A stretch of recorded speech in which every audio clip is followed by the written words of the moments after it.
হরে Krishna. ISKCON Ujjain. আজকে আমরা দেখে নিব ইসকন উজ্জয়ন মন্দিরে কি কি রয়েছে, কিভাবে প্রসাদের সুবিধা রয়েছে, থাকার ব্যবস্থা রয়েছে, এছাড়াও দৈনন্দিন যে কার্যক্রম রয়েছে সেই বিষয়গুলো সম্পর্কে আজকে আমরা এই ভিডিওতে সম্পূর্ণ ধারণা দেওয়ার চেষ্টা করব। এই মন্দিরের প্রবেশ পথে ডান দিকে আপনি এই সুন্দর যে সুইটসের দোকানটি আপনি পেয়ে যাবেন এবং বিভিন্ন স্ন্যাক্স আইটেমও পাবেন। এছাড়াও তার পাশে রয়েছে ব্রহ্মচারী আশ্রম এবং দুটি বিশাল গেস্ট হাউস, একটি হচ্ছে নিত্যানন্দ ভবন এবং আরেকটি হচ্ছে গৌরাঙ্গ ভবন।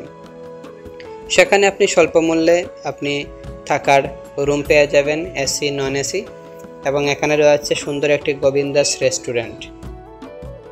তো আপনারা দেখতে পাচ্ছেন বিস্তীর্ণ এলাকা জুড়ে এই ইসকন উজ্জয়ন মন্দির গঠিত হয়েছে। 2006 সালে আন্তর্জাতিক কৃষ্ণ ভাবনামৃত সংঘ ইসকনের প্রতিষ্ঠাতা ও আচার্য এসি ভক্তিবেদান্ত স্বামী শিল প্রভুপাদের সুযোগ্য শিষ্য হিজ হলিনেস ভক্তিচারু স্বামী মহারাজ ইসকন শহরে এই মন্দিরটি স্থাপন করেন।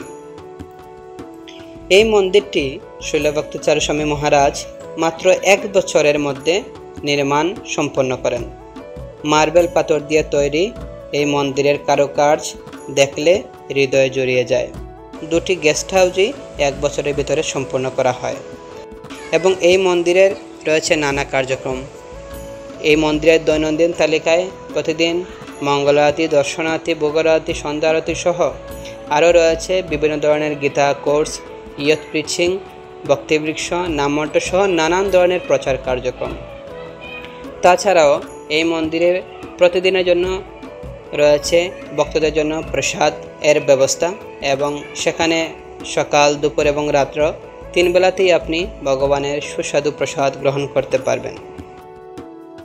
এবং এই মন্দিরের পিছন দিকে দেখছেন সুন্দর একটি পার্ক রয়েছে এবং তার ঠিক পাশেই রয়েছে অতিথি প্রসাদম এবং কৃষ্ণ বলরাম গোশালা। এখানে অনেকগুলি গাভী রয়েছে, গোমাতা রয়েছেন, যার তত্ত্বাবধান করেন বেশ কিছু ভক্তবৃন্দ। প্রতিদিন তাদেরকে সুযত্নে স্নান করানো, তাদেরকে খাবার খাওয়ানো সমস্ত কিছু হয়।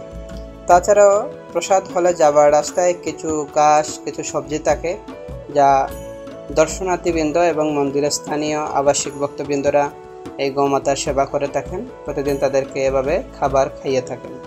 তো আপনারা দেখতে পাচ্ছেন কত সুন্দরভাবে যদি যত্ন করার মাধ্যমে এই গাভীগুলো তারা কত শক্তিশালী হয়ে উঠেছে।